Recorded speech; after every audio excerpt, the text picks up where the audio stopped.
Well, Bاسم, Bírs. it's good to see you. It's good to see you too. Last time, obviously, we did it remotely. Yes. You were here. I was in London, and you complained that it was an unfair situation. You couldn't see me. Your earpiece kept falling out. Yes. So I thought, OK, fair enough. I hear you. I got on a plane. I flew 6,500 miles. And not only that, we're doing it in somewhere that is very familiar to you. It's the Comedy Store in Los Angeles, where you performed many times as a stand-up. So I've done my bit. You did. But actually, this is not the first time we meet in person.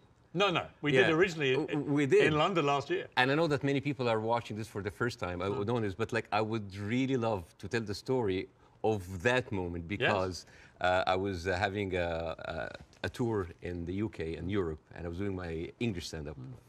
And one of my, advertising promotion plan was to come on your show. So my agent called me, it's like, Bاسم, you're going to be on Piers Morgan. I said, damn. It's like, what's wrong? It's like, well, Piers Morgan blocked me on Twitter. I did. And he said, like, what did you do? I said, well, during January 6th, the insurrection, you tweeted something about it. And I was so angry at what's happening. And I remember you having you and Donald Trump in a picture. And I said the guy who had Donald Trump with him, whatever. And then I used, like, very harsh words. And, of course, you blocked me. So and then I said, like, does he know? I don't know. Does he know? I don't know. Does he know? I don't know. So I walked into the studio, and the moment I was like being seated and they're preparing before we go on air, and you said, "Oh, hi, Bاسم. It seems that you have more followers than me, but it seems that I blocked you. Why?" And I told you, and then we said the story on air. And it was funny because I made the joke, I was like, you have always been standing against cancel culture, and you just canceled me on Twitter. But we agreed that this is not canceling because this is your own space and you're free, but now you're unblocked me, and we're here. And we're here. And it was, and actually we agreed about January the 6th, by the way, just for the record. Yeah, I was done about you, maybe you weren't surprised. I was completely staggered by the response globally to our interview several weeks ago. Were you taken aback by the scale of it? Yes, of course, but I understand why. For many years, the media covering the Middle East has been showing a certain point of view. I'm not going to say bias, but I would say it did not allow certain voices from the other side to be heard. And that is why you see the frustration. Whenever you speak to people in the Middle East, they tell you the same thing. They're not very happy with the coverage of Middle East because our voices are not heard. Now, I am the least qualified person ever to talk about this conflict. And yet, just because I relate some of the talking points that we say and we hear the whole time, people felt heard. And when people have this feeling, they're happy. They have this response. They say, like, oh my God.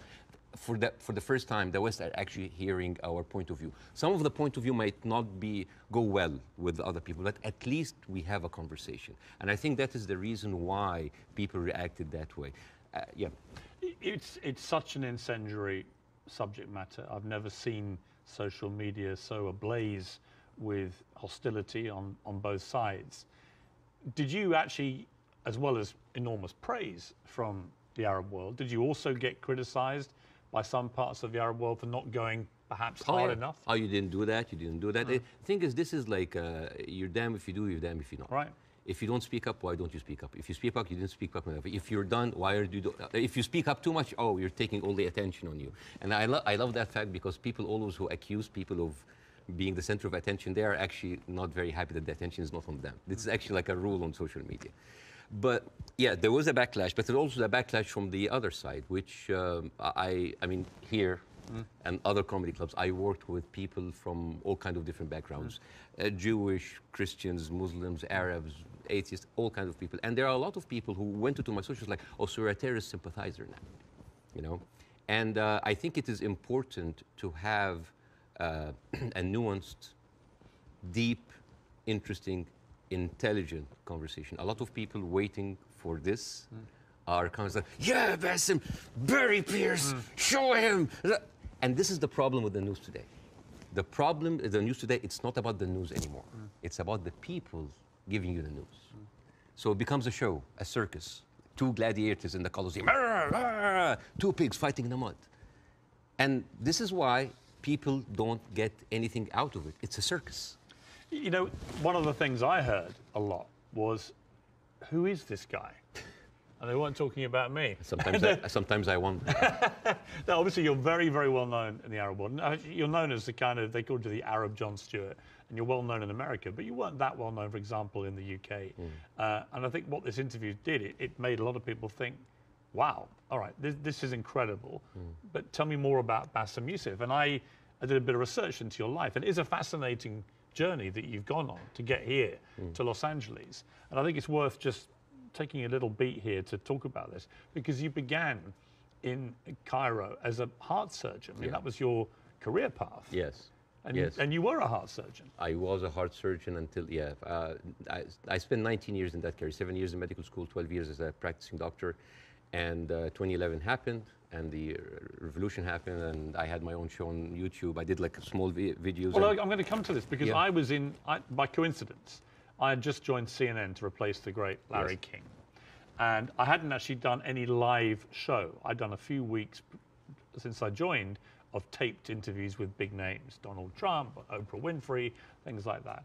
And I was flying back to Los Angeles when I got a message that Egypt was going up in the start of the Arab Spring. And I actually went to a studio very near here, about a mile down the road on Sunset, the CNN studio, the old Larry King studio.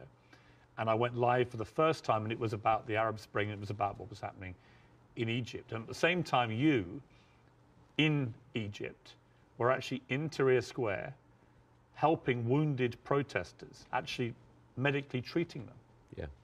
Yeah, I mean, this was a kind of movement that inspired a lot of Egyptians. At the time, I was in the hospital, and a lot of people just had volunteered, and the nurses were just like giving us like supplies, go, go, go, and we were going there, and we were basically tending to the wounded, because it is, and it kind of gives you a different perspective when you see helpless, defenseless people who are not armed, who are being beaten by security forces, military forces, being shot, being, hurt. And all we can do is just like provide some medical attention. And it kind of gives you a perspective to see how humanity sometimes can show its most ugly face. And the suppression of free speech, freedom of expression. Yeah. The ability of people to say what they honestly feel about a situation. Yes. And the suppression of people's basic rights to freedom. Absolutely, yeah. And that kind of like taught me a lot, and inspired me to do the show. But well, you start. I mean, it's a crazy story, this, and I want to tell it, because you just decide to do 5-minute stuff on YouTube. Yeah. And you are expecting a few people to watch it. And then literally it just flies, and suddenly you're getting millions of people watching this. And very quickly, one of the big networks comes in, and then you're suddenly doing this stuff for 30 to 40 million people. Yeah. Like a third of the entire population of Egypt is tuning in to watch it. You're the biggest star of Egyptian television. Oh, please.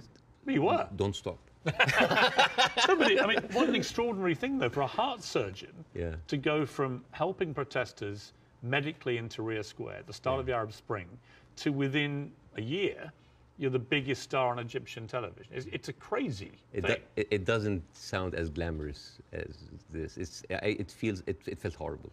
Did it? Why? Oh, yeah. Overnight fame, this Scary. size, it's toxic. Terrible. Terrible. It corrupts. It goes into your soul, and it's not good. It's not. I actually didn't enjoy it. And the worst part about it is that like you're trying to do comedy in very controversial climate about very controversial issues. So you'll never satisfy people. And the problem is that people have these expectations. Oh, if you are successful in this, you must be successful at solving this. And when things are not solved, because politics, as you know, very difficult to solve, that expectation, this love turns into hate. And this is one of many reasons that I had to leave, and I came here eventually. Well, let's just take people through what happened, because they probably don't know, a lot of people. So during the presidency of Mohamed Morsi, who was a democratically elected Islamist, you had relative freedom to start, but then the more you went after government propaganda, the more you stood up for the people against the government, then the trouble started. Morsi wanted to shut you up. You eventually get dragged through the courts. For one day, it was a warrant for my arrest, and then I turned myself in, and I was interrogated, and it was the funniest interrogation ever. And in my stand-up shows, I talk about that scene. Because the guards were reading the stuff out and laughing, right? Well, the guards were taking selfies with me, which is funny. Right. the exchange between me and the prosecutor, general prosecutor, was extremely funny. I mean, I don't like to victimize myself. I don't like, oh, look at that. I actually like to find humor. But why were you arrested? What was the criteria? Oh, yeah. I think the list was insulting Islam, insulting the president, spreading false rumors, and disrupting the fabric of society. And it was, I think the people in the room didn't know what to do with me because they ended up discussing my jokes. So it turned into a writer's room. And I was kind of like, how do you think we make this funnier? And it was the funniest exchange ever. And after 6 hours, I was let go. And was it scary, though, at the same time, that suddenly the machinery was getting a grip of you? Because it was to get a lot scarier. But was it in that moment when you first got arrested, you thought, I'm being arrested for breaching my freedom of speech, right?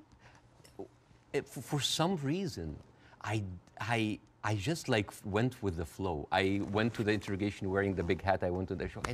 It was just, I just wanted this to be a farce because I just like, you're really coming after the comedian. And I just tried to enjoy myself, but deep inside I was dying.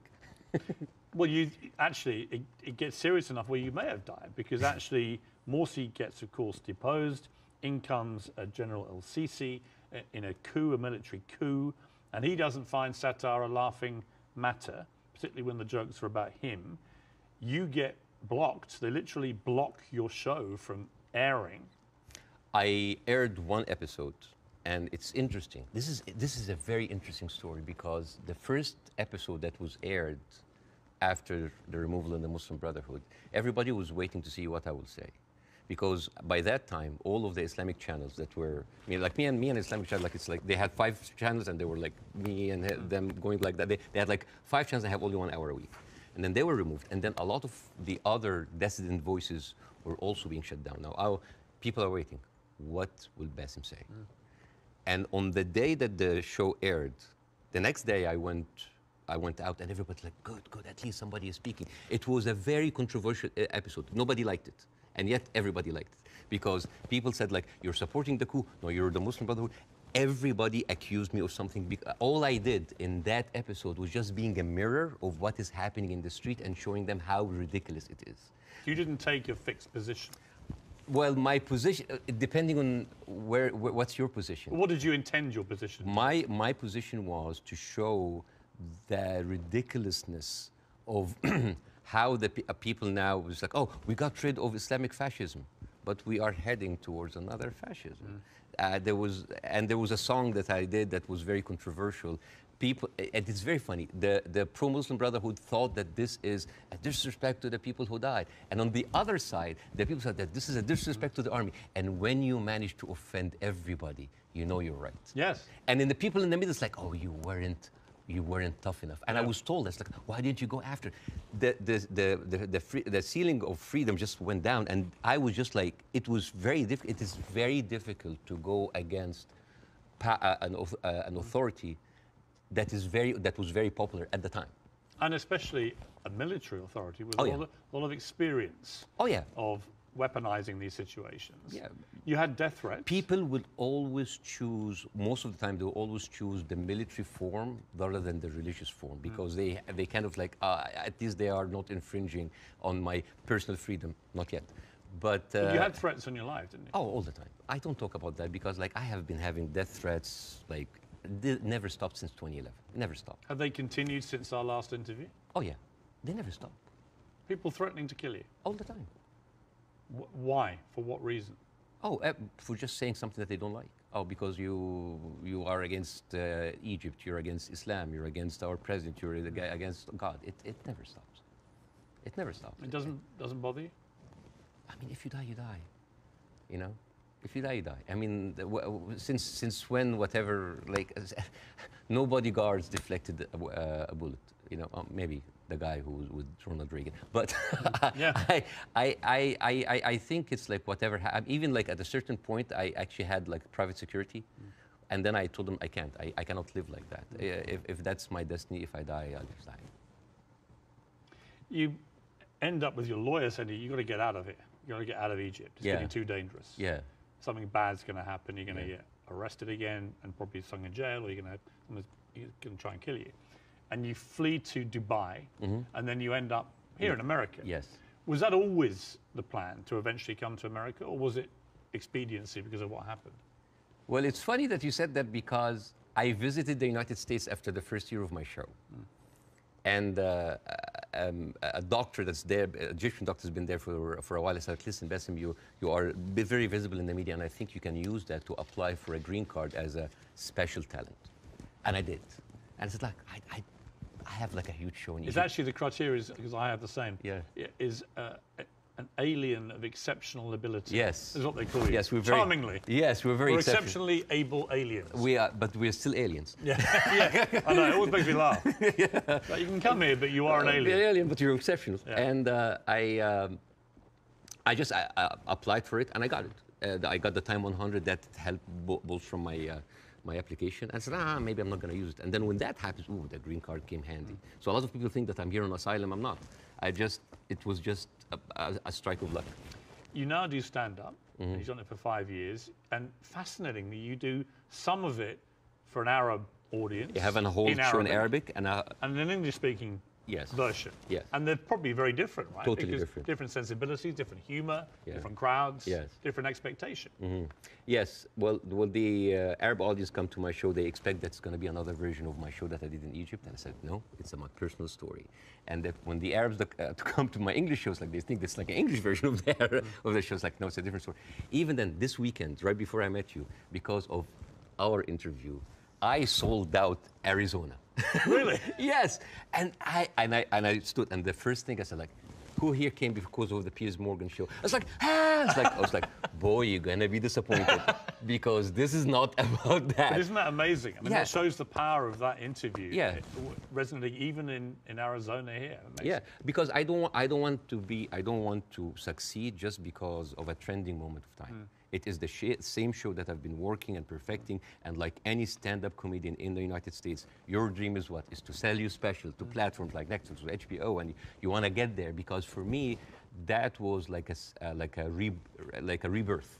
Because I thought like everything was lost. I came here, I had nothing. As first 3-4 years, it was terrible. The first 2 years I was doing stand-up. Oh, I bombed hard. And I went home crying. I said, like, I'm not going to make it. And then suddenly I have already a tour. I mean, even before our show, I already had a set tour. And now I'm having like this ability of like talking to people with different languages, talking to all these different languages. The show that I did in Arizona had an incredible mix of Arabs and Americans. Amazing. And they came here and they completely, and there a lot of them came, they were Palestinians. And they came with like the Palestinian flags and the keffiyeh, and they thought, it's like, guys, it's like the way, laughter, being good at your job is in its way a way of resistance. Because when you laugh, when you show people that, hey, they have Arab people here, and they are, by the Arabs and Palestinians population in Arizona, one of the most established population in the United States. Arabs in the United States in general, they are like professionals, doctors, engineers, professors. Even the Uber drivers, they are probably were like an engineer or someone very established there, but he had to have like a step down in order to come here and survive. So, I mean, we hardly come find like illegal aliens here or people like came in that were not qualified. So, and this is the problem of, this is why the reason people were very happy with our interview, because because part of the hate on both sides is that we see the news from a different perspective. And people here see the news from another perspective. And everybody's like, why are those people reacting like this? Because they don't see what the other person sees. And I hope in that interview that we can bridge that gap. Yes. Before we, can I Yes. show? Okay, so this is a gift from me and my wife. This is olive oil from the West Bank. Ah? Whenever I go to Jordan a lot, but my wife also like, ask for the oil from the West Bank. It's very good. It is the best oil ever. And the thing is, the olive trees, they survive up to 600 years. And they are passed from one generation to the other. And it is like a family heritage. And the way that you do it, so this is za'atar. Za'atar is basically thyme, and you add to it sesame and a bunch of herbs. And the way that you eat that, you take like a piece of bread. We don't have to do it now, maybe at the end of the interview. Yeah, we'll do it, yeah. And you soak it a little bit in the oil, and then you take the za'atar. And I'll demonstrate here. And then here. I love it. Well, I love Arabic food. So at the end of the interview, you're leaving with this oil. So I will take that. It shows that. Well, thank you. And it's very kind of your wife. Thank you. Thank you very much for me. Well, I'm the one who bought it, but it's okay. Obviously, you started the last interview with, I mean, I would argue savagely dark humour involving your wife. How you've been trying to kill her, and she was using your kids as human shields and stuff. And I'll be honest with you. And I'm still trying to. But you know what? When I failed, you know what I did? I went out to the house and I just like randomly slapped other neighbors. So it's interesting. By mistake. Now this time I'm ready for you, okay? This time I'm ready for the humour. Oh, you're ready, okay. No, but it's interesting because last time I was very taken aback. And I remember thinking, as you were doing this right off the top, I remember feeling very uncomfortable, unusually uncomfortable, and thinking I didn't know how to react to that. I didn't know whether I was supposed to laugh or be silent, and I sort of ended up sort of slightly grimacing, half laugh and listening. And then I realized it was very powerful what you were doing. It was satirical, but it was savagely satirical and extremely effective. And that's why I think the interview did so well. But I'm not going to pretend that I found it easy to listen to it or to react to it, because I didn't. You know why? Because all I did was just take the talking points that's been in the media, not just for after October 7th, all through the conflict. It's always like, we need to kill it. All right. You need to kill 5? No, kill 10. You need to kill some? No, kill all. This is what satire does. You take reality, flip it on its head, exaggerate it, and then you can see how sometimes very uncomfortable and even sometimes stupid that sounds. Because I was just reacting to whatever the media is telling me. It's like, oh yeah, okay, do it. There's no pushback. So suddenly, the person who's proposing the most extreme measures is like, oh, we'll take it. Oh no, that's too much. So that was like a very simple technique. I just took the talking point and just exaggerated. It was devastatingly effective, I thought. Yeah. First, before we go any further, how is your wife's family? Because she is half Palestinian. Yeah. Are they okay? They're good. They're good. They are safe for now. Yeah. As like that last week, there was no internet, as you have. Yes. You know, I saw you tweet at the IDF. It's like, how can they know? You know how many views that tweet's had? Nearly 40 million. Yeah. Me just saying, how are they going to see this message if you've cut the internet off? Yeah. I'm wondering if the IDF's like, why aren't the Palestinians liking my tweet? Because they don't see it. Right. No, but I thought that was a perfectly correct assessment of it. Yeah. But the reaction to that tweet I did was enormous, as everything is in this thing. And I had a lot of people say, finally, Piers, you get it, right? Finally, you get it. And I wanted to say, listen, I'm trying to reach a place where I get this, but it's an incredibly complicated issue for someone who is not Arabic or Jewish to poke their head into. And I've had to cover it as a journalist for a long, long time. I think I said to you before that I was editor of a Daily Mirror in England when we opposed the Iraq War, for example.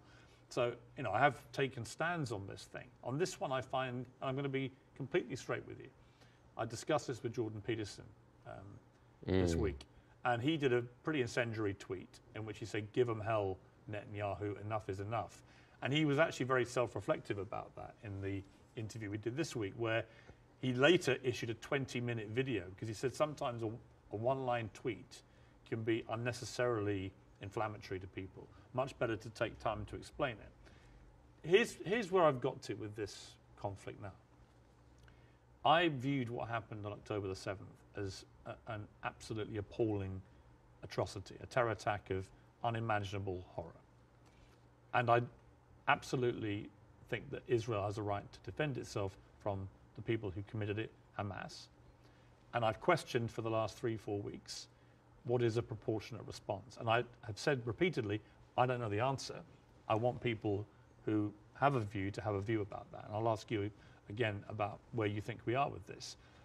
I also acknowledge that Hamas live amongst civilian population in Gaza. And therefore, if you do what the Israelis are currently doing, which is a ground offensive into Gaza, a lot of civilians are going to get killed. And at what point does that become disproportionate or even illegal?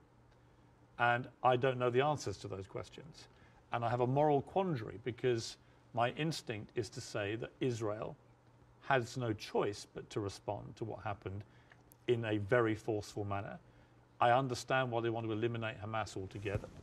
I understand that if they feel they can, then perhaps we can move to a two-state solution or peace or whatever it may be, although I don't think Netanyahu will ever be the person to do that.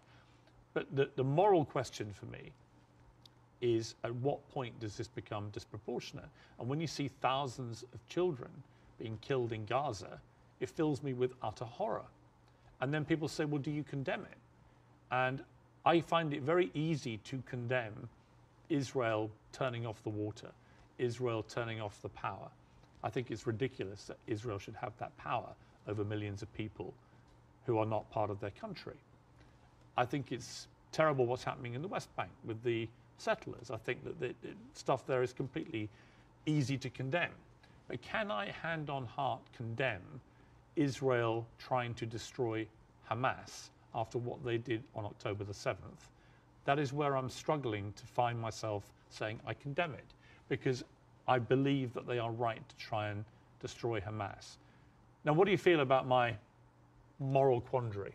Well, there's a lot of points, very lot, and I think this will kind of like lay the ground rules for that interview. There is a whole thing about like, is it right to defend itself, the condemnation. First of all, let's start with condemnation. Yes. You want my opinion? Yes. Condemning Hamas or condemning Israel? Yes. Completely useless. Completely useless. Why?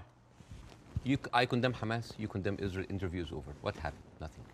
It is just checkpoints, like morality checkpoints. But I've interviewed a lot of pro-Palestinians, for example, some of whom will immediately say, I unreservedly condemn the terror attacks of October the 7th, and then go on to criticize Israel. And I think that's it's a position I can completely respect. Yeah. But I find it much harder to respect a pro-Palestinian guest on my show if they simply resolutely refuse to say that they can condemn the terror attacks. Yes. I find that less worthy of respect. But you see, this is the problem with the news. We go into the circular motion of the same answer. One thing that I have noticed, not just on the coverage of these events, the events before and before and before, every time this starts, people say, we don't know what's happening. It's a very complicated situation. Right. What is happening now? And for me, as a viewer, if a conflict that's been there for 75 years and the media with all this technology has been covering it and we hear the same exact words, we don't know what's happening. It's complicated. It's a very complex. That is a failure of the media apparatus. That is the failure to themselves and for the audience, because why every time this happens, it seems like it is happening from point zero.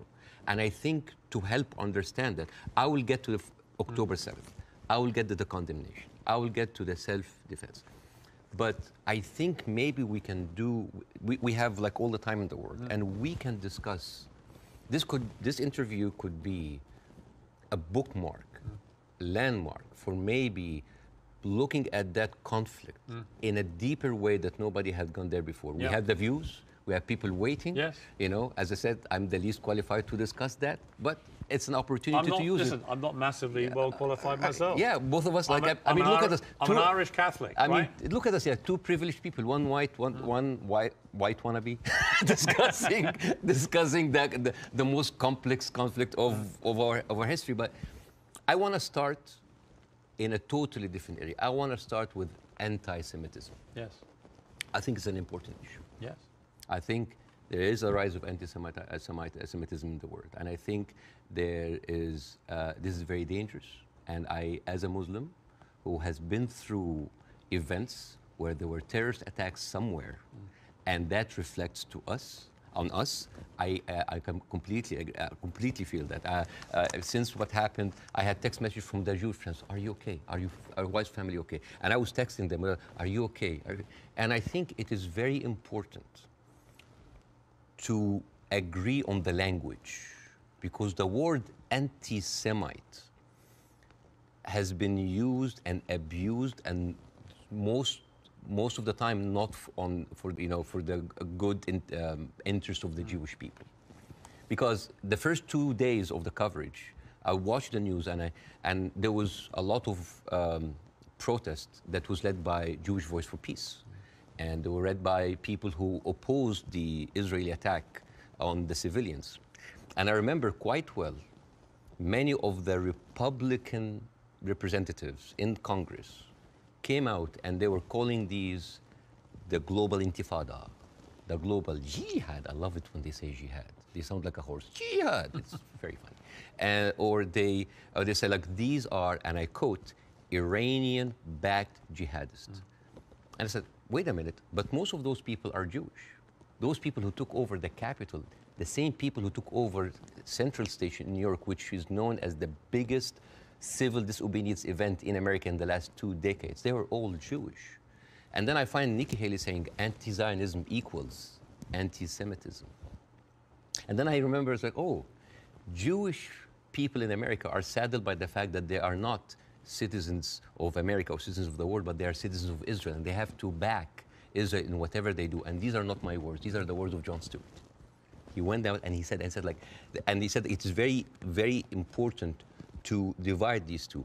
And what is very, very interesting... Would you compare that, on that specific point, to the way that people try and say all Palestinians are responsible and accountable for what Hamas do? Yes, yeah. In other words, I think you can be very critical of Israeli government and their policies and Benjamin Netanyahu and the politicians, but that doesn't mean that you have to take that criticism to innocent Israelis who may have exactly the same criticism themselves. And this is why it is very important to have these kind of discussions, because the funniest, not the funniest, the saddest thing that I saw is the people that were in so much support of Israel are anti-Semite themselves. MTG, Marjorie Taylor Greene, you know, she said, like, oh, those are, I send my aides, and they took pictures of the protesters. Basically, she's surveilling protesters. And Marjorie Taylor Greene is very known for a very famous post in 2018 where she blamed the California fires on a Jewish space laser gun. Do you remember that? Do you remember that? And it's just like, oh, they were burned because Jewish investors, Rothschild and Feinstein, anything that ends with Stein, because that's, of course, sounds Jewish, they put a satellite and shooting laser beams to... And not just her. You have Steve Skoulas, thank you so much. He is now the Speaker of the House, and he has been invited before for an organization that was funded by David Duke, the founder of the KKK. You have Kevin McCarthy, who is the former minority speaker, leader of the Republican Party in the House, and he accused Jewish billionaires of rigging the midterm. So how come those people are accusing us of anti-Semites? So here's the thing. So let's go to the equation that Nikki Haley put on Twitter. Anti-Zionism equals anti-Semitism. No, it is true. People who hate Jews, they're also anti-Zionists. It is true. And you could be someone who hate Zionists, who don't like Zionism, and you are Semite. You could even be Jewish. And guess what? You could be a Zionist, like those people, supporting Israel, and at the same time you hate the Jews, because the chant, Jews will not replace us, these echoed in Charlottesville. It did not echo in Gaza. I mean, in Gaza they say worse stuff in between the bombing, on their downtime. And these are the same people who are seen with Nick Fuentes, with Stephen Bannon. And you know what's most interesting? Trump had him for dinner at Mar-a-Lago. And all of those people are buddies with Benjamin Netanyahu. So how does this work? How does this work? And you know the people who speak against this, like Jon Stewart, like Bernie Sanders, like Naomi Klein, what do they call these people? What do they call them? Self-hating Jews. And you know what else now they call them? They call them capos. Capos. You know what's capos? Capos, basically these were the Jewish inmate in Auschwitz that were forced by the Nazis to stand as guards on their own inmates. You see how degrading this is. And this is the way to shut down conversation. Anti-Semite, Islamophobe, you hate America, you hate the military, you hate Egypt, war on Christmas. This is how you shut an environment that does not allow disagreement is not an environment made for Let me growth. a- It's an okay. environment made for control. Let me ask you this. Say, take the student protests in Yes, America, at universities. I have no problem instinctively with students protesting. It's actually part of the DNA of being a student, right? But I do have a problem with two things. One, the protests that happened almost immediately after October the 7th, within hours, which were clearly, deeply, deliberately inflammatory and hurtful to Jewish people. Secondly, I have a real problem with the students who were beaming direct pro-Hamas slogans onto buildings on campuses in America. You know, I'm all for free speech, and I really am. The whole show is predicated on that. But not to the point where you see Jewish students barricaded into libraries because a mob is descending on them.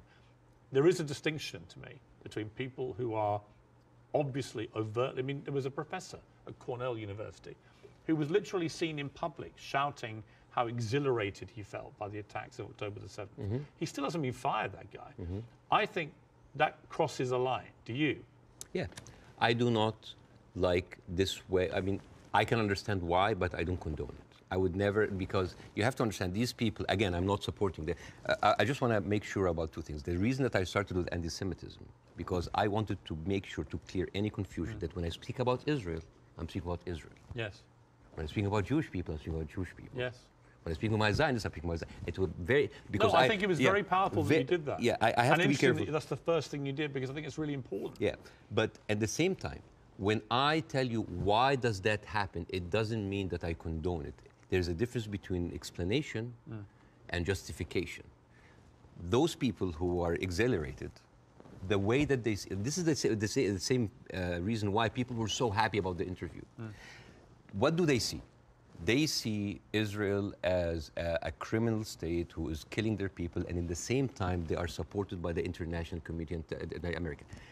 They have no guns, they have no superpower backing them. All they have is just a feeling of happiness, like, yes, our enemies that we cannot touch them has been hurt. All they can think about, that these are their enemies that have been hurt, right? I'm not condoning this, but again, like when people were celebrating terrorist attacks, you know, against Western targets. Of course, I don't condone that. But why? Because those people has been, from a very young age, what have they seen? They're not being heard by the media. The plight and the suffering of the brothers in Israel, in Palestine, in the Arab world are not being heard. People in Iraq, you know, like when America and Britain invaded Iraq, right? What the Arabs saw? It's like two superpowers are coming in on just regular people. So whenever there was like a bomb or like an attack on American troops, people would celebrate. Yeah, they're our enemies. Emotions are very inflammatory, and it is not right. But those people had nothing else. All they can is just like shout. All they say is like to rejoice. It is not right. Again, I'm explaining why is this happening, because it's like, yeah, if I cannot get you, I'm just gonna scratch your eyes. I'm gonna scratch your eyes because you've been beating me all the time, and you have the whole international community backing you up, and all I can do is scream. Is it right? No. But it is understandable. Again, it's not the right thing. But no, it's not like understandable. It's like, oh, no. But again, it is an explanation. Now, hate. And again, this is another way why this has been magnified in the media so much. What does the Western audience see? They see people rejoicing for the death of innocent civilians in Israel. This is what have the Arabs seen for years on the Arab world. For example, if you look up Sidrot cinema, this is in 2014 when Israel was bombing Gaza as usual, and the Israelis in the Sidrot, the kibbutz or the settlement, they went on a hill and they had popcorn and they had drinks and they were like watching the show and they were cheering with every rocket coming down. This is what we see. Western people didn't see that. Well, somebody found a tweet actually of mine from 2014 in which I said, at what point does what Israel is currently doing to the Palestinian people become terrorism? And because I've always said, you know, I've spoken about this a lot over the years, and I've always tried to be extremely fair-minded, albeit nobody really wants you to be fair-minded. They want you to take a side. But that was clear that my thinking back then was that they were absolutely overstepping the mark. Absolutely. But again, to the point of rejoicing. No, I know what you mean. Yeah, but like if you, for example, Google the wedding of hate. This is like a Jewish wedding in Israel where they were celebrating the arsons and the burning of Palestinians. To be clear, I've seen lots of videos. No, but like, I'm not talking to you, Piers. No, I know. I'm talking to the Western audience because I want to see, like, I want to say, like, this is what they see. I mean, for example, there is a very famous video for Samuel Abu Za'anin, who is like a young kid that he was shot point blank by an Israeli soldier, and he was not allowed to have any medical attention. And as his dead body was being put into the ambulance, the Jewish settlers were cheering. So for an Arab audience, this is what we see every day. So when they see, oh, we heard them back, we heard their people like they heard back, it is not right. But this is what hate does.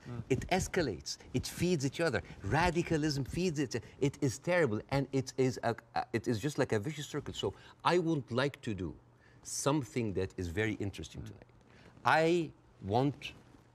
When I invited Jon Stewart to my show, as much of like a reception that if you see on the YouTube, people just like, we had to cut the 5-minute standing ovation for broadcast. People were on their feet for 5 minutes. They could not believe it. I remember Jon Stewart telling me I could never imagine that a Jewish guy from New Jersey would have that kind of reception in Cairo. And yet, on the internet, people who were like, what? You brought a Jew on your show? Why you are with a Jew? Yes, hate is there. Yes. So, and the thing is, like, why we do not see each other, people in the Middle East, people in the West, that we do not put ourselves in each other's shoes. And I want to do something very interesting today. I want to give, I like telling stories. And I'm going to tell you a very nice story. This is the story, surprise, surprise, of the suffering and the plight of the Jewish people. And I want to say that because it is very interesting when you see the trauma and the suffering that the people on the other side went through, you might understand why they're coming. So this is, see this? This is a map of all of the history of the expulsion of the Jews in Europe. They've been like, I have never seen a minority being kicked around this much, right? And of course, this comes back to the, the whole idea about the original sin, that you have betrayed Jesus Christ. The blood of Jesus is on your hands. And then comes the 11th century. At that time, Jewish people were not allowed to own land. They were just peasants. Even some of the professions they were not even allowed to participate in. But they were allowed to do one thing, usury, money lending, because it was prohibited by the Catholic Church to engage into that. So what happens when you work in money? You get richer, right? And those Jews lived in ghettos. Now, ghettos was not just like isolated neighborhoods in cities. Sometimes ghettos were outside the city. This is like how isolated they were. And in those ghettos, they have to pay gold to the mayor or the governor or the prince or the noble. So they would see, you're getting richer. I need more taxes. So they pay tax. What happens when you have a business and they increase your rent? You increase your service, increase the taxes, increase the... So what happened? The Christians started to default. And suddenly, the image of the greedy Jew was created. Shylock, merchant of Venice. If it will feed nothing else, it will feed my revenge. Like never did I see a creature I can't remember that. Never did I saw like a creature that looked like a man so keen and greedy. Confound of a man. English. I messed it up. Anyways, but this was the image, greedy Jew, the greedy Jew. This was created because of their conditions, and it became worse in 1095, when Pope Urban II called for the first crusade to go and save the birth of Jesus from the unbelievers Muslim. And this crusade did not kill a single Muslim. You know how many people they killed? 2,000 Jews. Because it's like, wait, the non-believers are all over there. Why? So they went to it's called the Crusades of the Rhineland. So they went to the Jewish community because, hey, we own the money, so let's kill them better than paying them. And then came the plague. And then all of the things like, oh, they're killing babies, who would do that to a baby, And they accused them of poisoning the well. This was the kind of oppression that the Jewish people went through. Fast forward 19th century, there was like the Eastern Jew in Ukraine and Russia, and there was the Western Jews in Europe. Those people in the East, the Eastern Jews, had to immigrate because there were pogroms and they were like, kicked out. And at a certain point, the people in the West, especially in England, it's like, there are too many Jews. We need a solution. A solution for what? For the Jewish problem. So it's like we need to get rid of them. And you know what? Palestine was not even in the A list. Palestine was in the B list because England proposed 6,000 square miles in Uganda for the Jews, 1903. And the reason why Palestine was not on the list, that it was objected by a lot of rabbis that said, like, it's a promised land, but only when the Messiah comes. But there were other options: Argentina, South Africa, Uganda, Madagascar. And eventually they said, all right, let's do Palestine. So they went to Palestine in 1914. There was 700,000 people living in Palestine, 3% were Jewish. 1917, Balfour Declaration. Arthur Balfour, he called the Jewish people in England that they are alien and hostile race. And the thing is, the only Jewish member of the parliament, of the English parliament, Lord Montenegro, he objected, said, like, these are British citizens, we should not kick them out.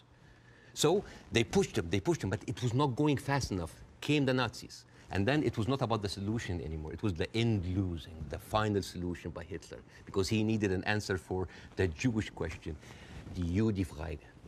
And then, as you see, the Holocaust happened, the most orchestrated, industrialized, horrible genocide in our modern time. 6 million Jews died. So it accelerated, and they went. First of all, they left Eastern Europe, and they went to West Europe, and they went to America, and they were turned down, and they were pushed towards Palestine. So by 1948, right before the declaration of the State of Israel, there were 2 million people living there. Only 30% of them was Jews. So the whole idea of like a land without a people to a people without a land, it was a marketing thing. They were already Palestinians. So suddenly, from our perspective, the Jewish problem is not a Jewish problem, is not a Middle Eastern problem, is not an Arab problem, it is a European problem. It was pushed on us together with the guilt because now we are the anti-Semite. Now we are the Jewish hater. And not just that, they took land. So people look at this like, why are we even, we had a lot of refugees coming in. And during that, there was a lot of, as you know, Zionist militia, the Aragon, the Haganah, all of these people were killing Palestinians. The famous massacre of Deir Yassin. You're talking about the atrocities of October 7th, it's horrible. But in the Arab mind, there is Deir Yassin, where there is an incredible movie called Tantoura, Tantoura, where the Israeli members of those militias, they talk about the atrocities that they did, including opening up the pregnant women's bellies and having bets if the boy inside is a boy or a girl. It is one of the most horrific, and they talk about it, some talk about with regret, and some talk about with pleasure. We did that, right? So you have even King David. I think your Prime Minister, Mr. Sunak, was there. And if I was British, I would question this. Because as you know, King David was bombed by the Aragon militias. 91 British soldiers died.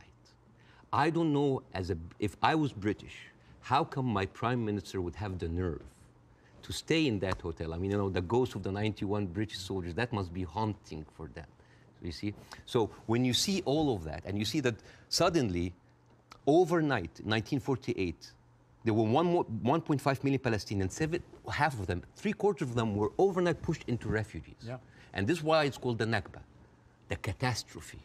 So now we have all of this building up into the minds. And suddenly this was like a conflict, a hate, a problem that we didn't have to do anything with. This was basically pushed on us by the Europeans.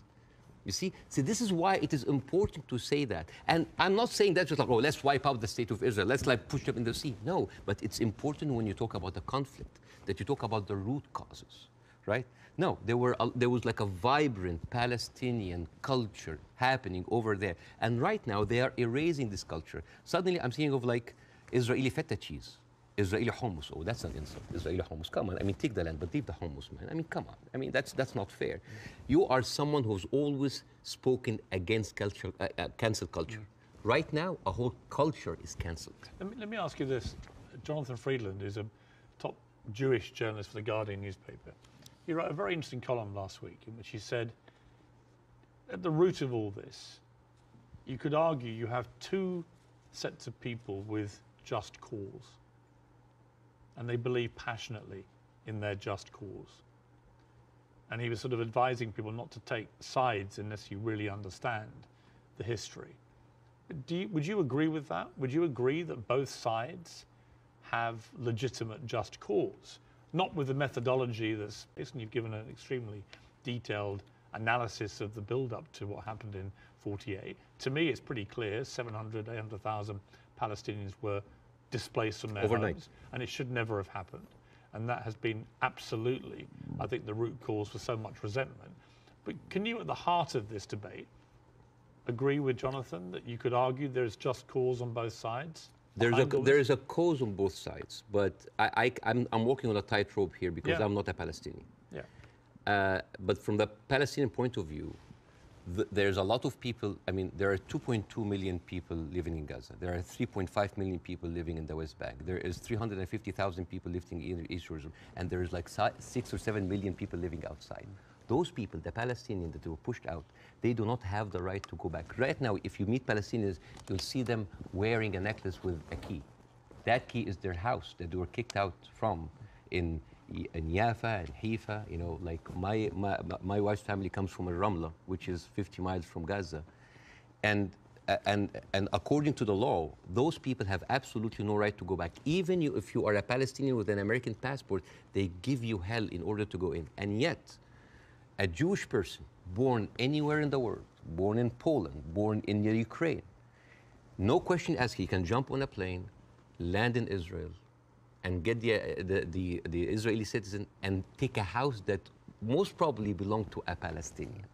So it is not just like, it is an ongoing injustice that has been happening. Now, I mean... Where would you criticize, if you're being fair-minded, where would you criticize from 48 onwards the behavior of the Arab side? Well, put yourself in the Arab side. At 1948, you constituted 70% of the population. Suddenly, the UN is giving you 48% of the land, right? Not just that, I mean, the Arab regimes, because they did terribly, and see, this is the thing, like, Arab nationalism at the height of these people feed on each other. You know, because it's very, very important to have a problem. Oh, it's Israel. And then for Israel, oh, it's the Palestinian. It's a very good distraction.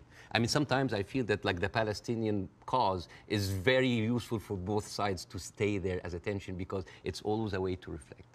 But, and this is a very important question because in the mind of the Western audience, they always thought of the Palestinian resistance or the Palestinian side as like Islamic, as militant. No. As a matter of fact, some of the early suicide bombers were female Christian Palestinians because they, like the RIA, you know, they were fighting for a land. The whole idea of Islamization of the whole cause came very later. As a matter of fact, you will find this very interesting because when I saw this, I did not believe it. This, you know, the Fatah movement, which is the PLO, the Fatah. This was their slogan.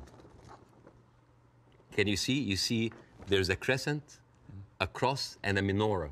And they say unitary, democratic, non-sectarian. So basically in the 1960s, Fatah were basically marijuana-smoking, tree-hugger hippies. And yet that didn't work, right? And the thing is, I always hear that like Arabs were giving so many chances for peace. That is not true. As a matter of fact, all along history, Israel didn't give an inch of land by peace. 1973 war, they gave back Sinai because Egypt like initiated the war.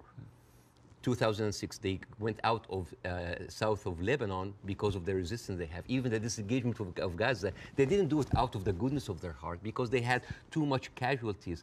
And even the Oslo Accords, the peace treaty, the one that Isaac Rabin and got the Nobel Prize for, they did it because of the Intifada.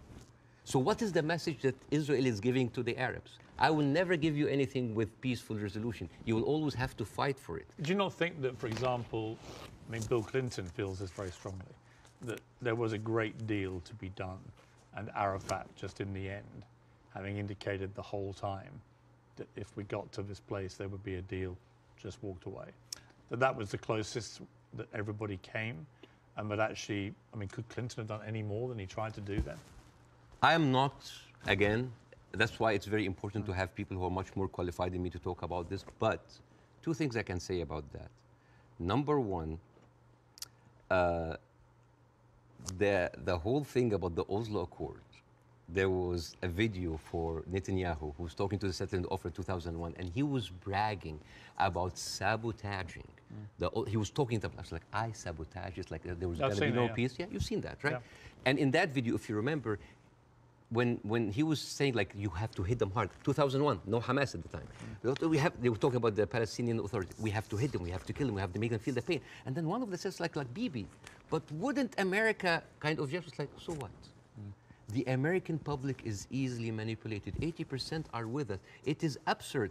And as a new American, where I can have the privilege of being retrospectively angry, I said like, this guy is mocking the government and the people who have been with him all the time. It's like, oh, they can be easily manipulated. They can do it. And even, by the way, even Isaac Rabin, the one who actually did the peace accord, he was known famously, said the way to actually beat those children is to break their bones, called the broken bones policy.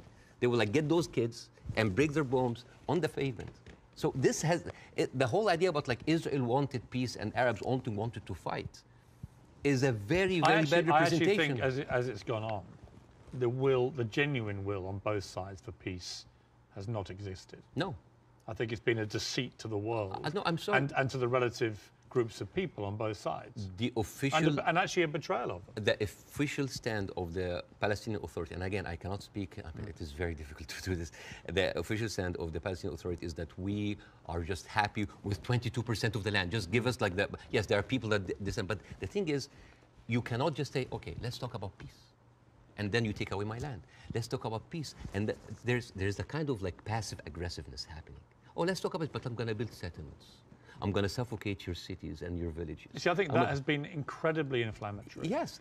Worsening the situation. I think putting back the chance of peace. I mean, Netanyahu, I interviewed Netanyahu earlier this year in the middle of the big social protests in his own country. And I couldn't understand what he thought he was doing, except that it seemed to me political expediency, that he had to get power, you know, again, he had put a bunch of right-wing headbangers into his cabinet who have incredibly bad records, speak in an incredibly incendiary way about Palestinians, for example, and that he did this for power, and then he launched, because they were pushing him to do it, a ridiculous assault on the integrity of the Supreme Court, the independence of the Supreme Court. And many Israelis rose up. So Netanyahu has become, to me, a big problem. Right? And the people, all the polling shows that. Israeli people are very unhappy with Netanyahu. I don't think he's ever going to actually want to forge peace. And in fact, I think he was instrumental with Hamas in wanting to keep them in power, because he felt that that would create the split with the Palestinians, with two political groups, and that would be good for Israel. And it was leaked in a Likud conference in 2019 that he was bragging about giving Hamas money because this is a way that we can keep Palestinians divided, and yet so we will never have one. So this is a guy who was. But look, we can agree about Netanyahu, I think. No, right? But not just Netanyahu. There's a book. And I would say most of his cabinet. There's a book called The Fear of Peace. It's by Moshe Zimmerman. And he's an Israeli historian, and he said, like, the average Israeli citizen does not have a vision of peace. Because for 70 years, this is a country that has been, the military, the war has been going on for, they have been expanding because of war, the military is taking over. So the whole idea of peace is not even there. It's not just Netanyahu. Like you have, I remember you have interviewed Naftali Bennett. Yes. And I think you tweeted that like that was like a very kind of reasonable take. Yeah. I don't think I said reasonable. No. Yeah. But like this Naftali, he went after Queen Rania, and he called up shame on Queen Rania. No, I didn't say reasonable. I just said this. I did a fire emoji. Yeah. Yeah. I just said that what he was saying. Yeah. I mean, I was going to ask you about Queen Rania, and let's ask about since you've raised it, because Queen Rania accused the West of a glaring double standard. She said, "This is the first time in modern history there's such human suffering, and the world is not even calling for a ceasefire. So the silence is deafening, and to many in our region, it makes the Western world complicit." Now, other people said, well, okay, if you feel that strongly, why aren't you taking in any Palestinians? Why is Egypt not taking Palestinians? Why does the Arab world want to constantly attack Israel without actually offering any place to go for the Palestinians. So what do you say to that? That is exactly what Israel wants. And that is exactly what might actually starts Third War III. This is the war solution. These are their lands. And then suddenly take them. Why? So they've been basically kicked around from their homes. And now another country should take them? You see what will happen? Imagine this. Now, and because Israeli official has been talking openly about this. It's like, why don't they just go in Sinai? Why they go? You know what will happen? Those people are going to be pushed in Sinai. And with any population, 2 million people, they are living in refugee camp. What do you think will happen? Unrest, chaos. And then after a few years, the Western media will come with their cameras like, oh, look at those Arabs. Oh, they're killing each other. Oh, Israel is good that they got rid of them. And then they will go to the West Bank. And suddenly those 3.5 million people push into Jordan. The whole idea, why does Jordan take them? Why does Egypt take them? The same question. Europe has 44 countries. Why don't they take Israel? America has 50 states. Why don't they give them Florida? I mean, we seem to complain about Florida the whole time. Why don't they just like give Israel? The whole idea was like, oh, you're Arabs, you're all the same. No, no, no. Because what will happen then? So Israel will move into Jordan? That's like, oh, Saudi, why don't you take the Jordanian? So this is not a solution. This is not a solution. Bاسم, I hear you. I'm not taking a position either way. Let me ask you directly. But I want to say something about what Queen Radia said. Okay. The whole idea about like the West. Yeah. I think that in 3 weeks, Israel morally corrupted the West like no other. I think the West will have a lot of time to recover because for years, the West has been telling us, oh, look, we're liberal. We're all about human rights. All are equal. Adopt our values. And then suddenly, well, you don't want to even to cease. We don't want to even tell Israel to stop. And suddenly we wake up and we found McDonald's are giving free meals to the Israeli because like nothing will make you feel better after killing a bunch of Palestinian kids than a happy meal. So let me ask you this. They have a toy. So this brings me to Hamas, okay? So what Israel will say, because they say it to me every time they come on the program, whoever from Ehud Barak to Natalie Bennett, whoever it may be, they say, look, we suffered such a catastrophic terror attack on October the 7th that we have decided we are going to get rid of Hamas. There are 40,000 or so Hamas terrorists in their eyes who need to be got rid of. And I do believe they're terrorists. Only terrorists can commit the kind of act of terrorism we saw. So can we, on that point, can we agree on that? Do you believe Hamas is a terror group? It is classified by America as I'm not a big fan of Hamas, and they are a militant group. That does like stuff like... Are they terrorists, do you think? Yeah. Cool. Okay. So we agree on this. So you have 40,000 of them living in Gaza amongst the civilian population. If Israel has decided to eliminate a terror group, Hamas, as the world did with ISIS, for example, and I think there are a lot of parallels given the way they behaved on October the 7th to ISIS, how do you do it? How do you do it if you don't do it the way Israel is currently trying to do it? Exactly not the way that Israel does it, because if you have one of the most advanced military powers in the world, and it takes you 3 weeks, 9,000 Palestinian civilian death, 21,000 injured. As we are talking right now, Israel just bombed Jabalia, which is a known refugee camp. This is not self-defense. You know, like one of the most questions, like, does Israel have the right to defend itself? This is a no-value question. This is a no-value question. Well, I would ask a different point. I would say, not only do they have a right to defend themselves, which every country would after a terror attack, right? But they actually have a duty and responsibility to their population to try and stop that happening again to them.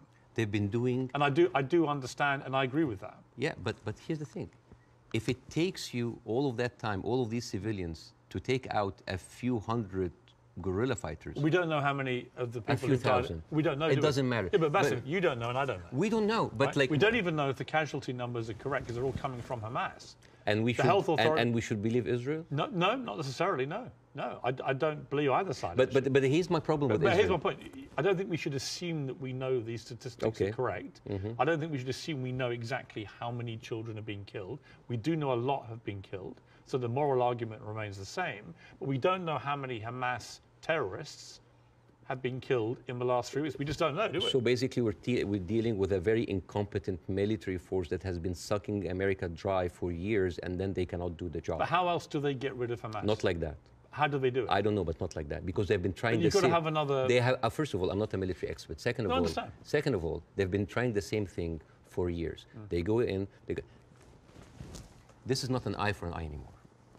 This is an eye, a limb, a life, a house, a neighborhood, a whole population for an eye. But they don't see. I mean, your friend Ben Shapiro, that you particularly despise. Oh, I love Ben Shapiro. He's very smart. Oh, yeah, but you've been very critical of him, and that's fair enough. I'm sure he would be of you.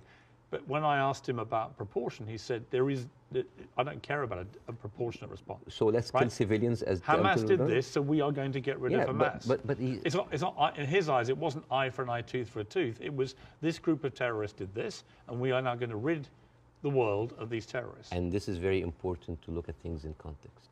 When you see how Israelis talk inside their community. There was a very famous post by Uriel Eritzol. He is the speechwriter of Netanyahu. He said, what is so horrific about understanding that the whole Palestinian people are our enemies? All of them are enemy combatants. We should kill them, kill their mother, destroy their homes, the homes that they raised those snakes, so no snakes will be raised in this house anymore. And this was reposted by Ali Chaket, which is the Minister of, wait for it, Justice.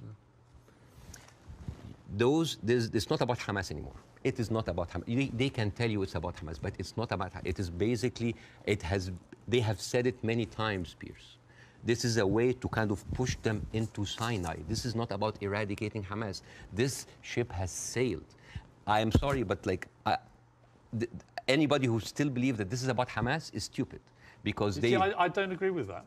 Really? No, because I think. But why there? I'll tell you why I don't agree. There are like 100 people. I think any country that suffered the kind of terror attack that Israel suffered, with the kind of death toll that occurred that day, 1,500 plus people, grandmothers, kids, young women being raped, kidnapped, beheaded, it's been reported, and so on.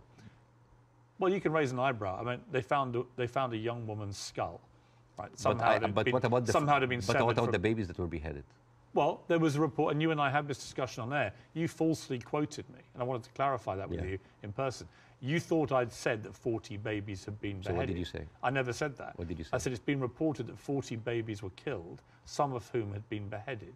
That's what I said. Yeah. Totally different. Yeah. There's a very different. Well, it is different. Yes. Do you accept it?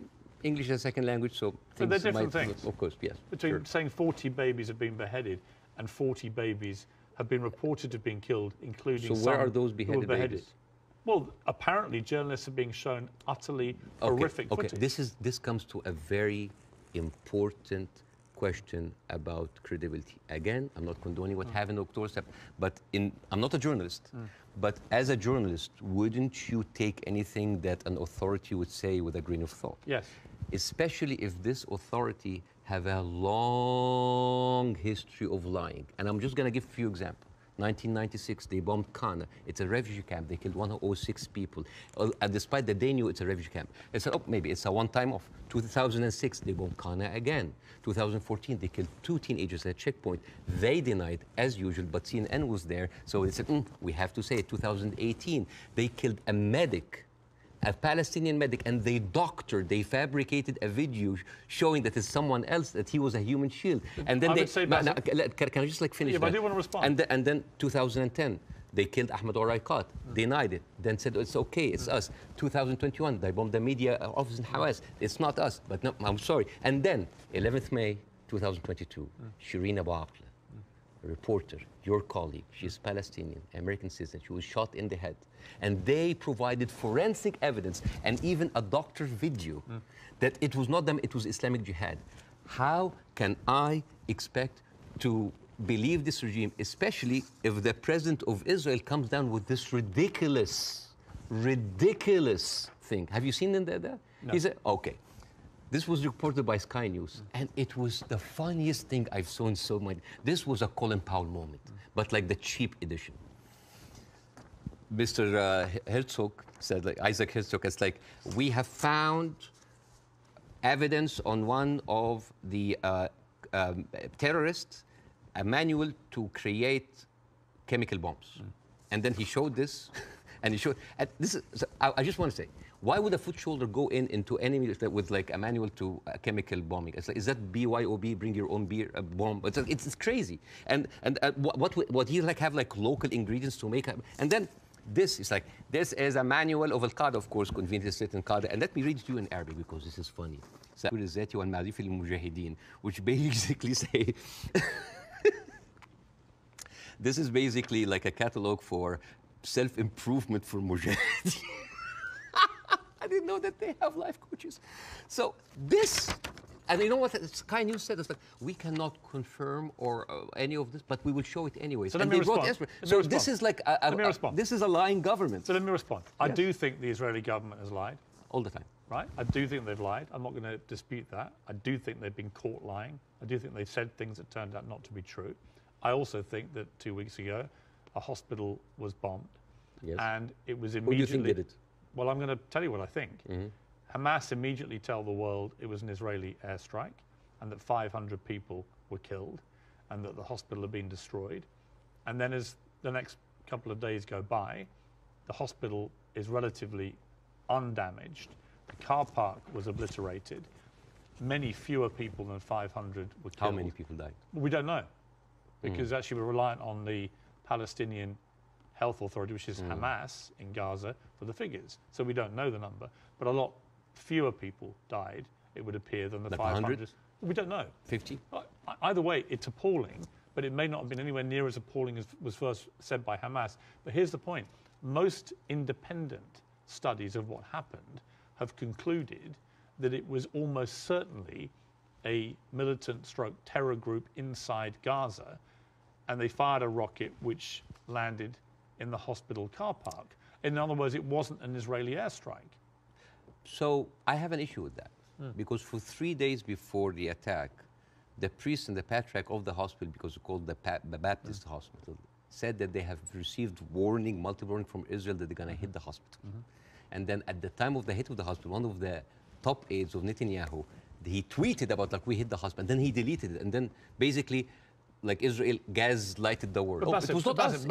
But that's why I said most independent. No, that's not true. New York Times actually like just published something to prove that it was shot from Israel. And the thing is, no, okay, they didn't. Though. Okay, numbers. They didn't. Numbers. Bassem, that's not true. Okay. The New York Times has not reported that it was Israel. No, they said They haven't.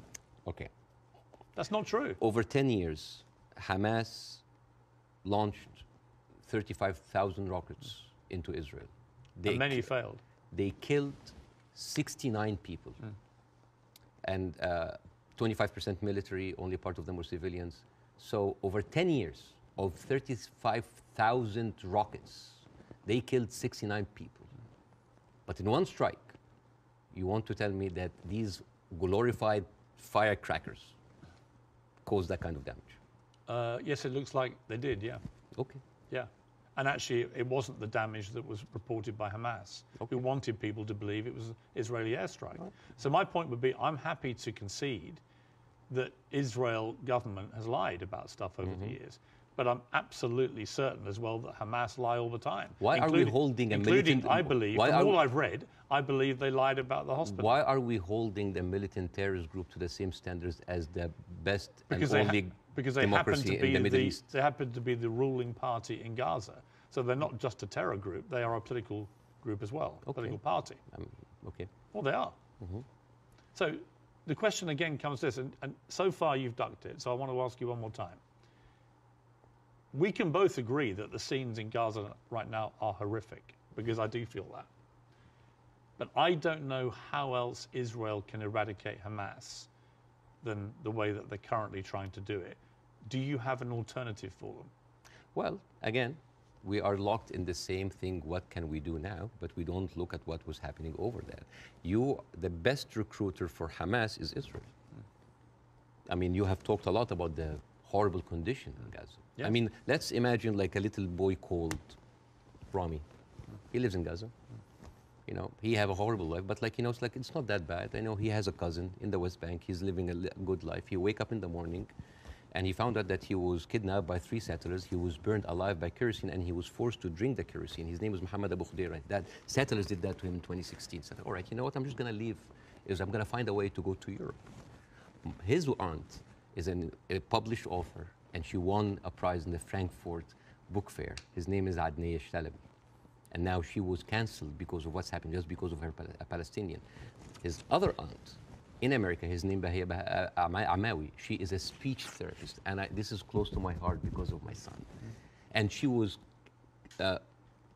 fired because she did not want to sign the for government contract that said that you cannot join BDS, which I don't understand. Why do people choosing to protest peacefully by not buying goods from a certain country? Why would the United States make that its own issue? So, and this guy, this Rami is being approached by like, join Hamas, join us, let's go kill Israel. No, I don't want to kill. I'm going to live in Gaza. It's a life. But 97% of water is not good for human consumption. Half of the population are anemic. Even the is not being treated, and it goes into the shores of Israel. It's like, oh, those Palestinians. It's horrible. Yeah. So, and then he wakes up in the morning. He doesn't think about killing Jews the first thing in the morning. He thinks about being there at 5 o'clock at the first 50 people in the line for bread, because if he doesn't, he will miss the food for his family. And he goes back, and he finds a message saying that we are going to bomb your house. He comes back, he loses his whole family. Now, tell me, what is a proportionate response for that? I don't know. I don't know. You cannot create terrorism and then you... I don't know. You have, they have created this. I don't know is the answer. But Bassam, let me ask you this. Hamas will have known when they perpetrated what they did on October the 7th, what the scale of response was likely to be. How does that help the Palestinian people? I don't know. That they are supposed to serve? I don't know. The wheels are already set in motion. But it doesn't, does it? I do not, you know, I feel sometimes that Hamas is with us in the room, that we are bringing Hamas. Who has the power in this equation? Who has the fourth largest and strongest military power? The whole idea about Israel, it's like, oh my God, the Arabs are going to destroy us. Look at the map. Hamas, well, hang on, hang on. Hamas's stated goal is the eradication of Israel and the Jewish people. Yes. They make no pretense about it. They've made no attempt, unlike the Nazis who try to cover up their crimes. Absolutely. They've made no attempt to try and deny what they brazenly boasted about it. Yes. They are proud of what they did. Right? And they will have known, again, the scale of what they did on October the 7th would have prompted this kind of response, which would have led to thousands of innocent Palestinians getting killed. And my question for you... I wish the 7th of October never happened. Right, but every time something happens. You say well, Hamas is everywhere. Well, yeah, actually all roads, all roads on this particular part of the crisis, and I accept it's been going on for 75 years, this conflict, but all roads in this crisis lead to Hamas and what they did. And not necessarily. Because all roads goes to the condition that created Hamas. If the Jewish people were expelled from Europe and went to Argentina or South Africa and Uganda and went in and took the land, you would have Hamas in all of these places. You and I can agree that the conditions Palestinian people have had to endure in Gaza for a very long time are completely unacceptable. I think it's completely unacceptable that Israel has wielded such control over the people of Gaza, working out who can come in and who can go out, turning on and off water and power on a whim, turning off the internet on and off at a whim, all that kind of stuff I can completely agree with. But given that I think we agree Hamas are a terror group... Okay, let's say... Let me finish my question. Given that we agree that Hamas is a terror organization who have a publicly stated position of annihilating not just Israel, but Jewish people, and as we saw on October the 7th, they mean it. If you are Israel, what do you do to get rid of those people who have shown the world that's exactly what they will actually do if they get the chance? You know what I would do? I would give the Palestinians what they deserve. Terrorism is a virus. Yes? It's a virus. I agree. If a patient with a flu came to you and you're a doctor, how can you treat that patient? How do you treat as a doctor? How do you do? Well, you're the doctor. You give them nutrition, fluids, and rest. So the immunity of the body gets rid of the virus on its own. If I received that patient with a flu and I took a sledgehammer, it's like, why are you not getting better? Do you think that patient will get better? No. You are weakening him. You are making him worse. Israel did not just like weaken the body of Palestinians, making them unable to get rid of hate and radicalism. They have openly bolstered about helping and giving money to the same terrorist organization. So, I agree. I think Netanyahu is complicit in keeping Hamas in power because it suited him politically. Yes. And I think you can't get away from that. Yes. There's no question of that. But there's also no question that the Israeli government, led currently by him, has to stop Hamas from perpetrating another terror attack. And again, it comes down to this question. What do they do to get rid of Hamas if it's not what they're doing? I don't know. But like, as an Israeli citizen listening to this, how come that my prime minister bragging about giving money to the terrorist group that he is using right now to eradicate a whole group of people, and yet using them as an excuse? Isn't that weird? This is like this is like Tony Blair being like found like giving money to Al Qaeda or ISIS and then going to fight them. How does this work? How does this work? I agree. How does this work? Yeah, but I agree with you. So yeah, it's a terrorist attack, and Israel is funding them. I mean, this is in the words of Benjamin. This is the thing about Benjamin Netanyahu. He brags about that stuff. So this is a circular question. Yeah, but yes, I agree Hamas is to blame. Who created Hamas? Who's helping them?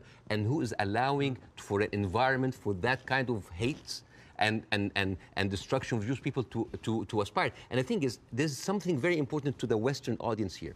They think that Israel is a small, tiny country between the hostile Arab countries.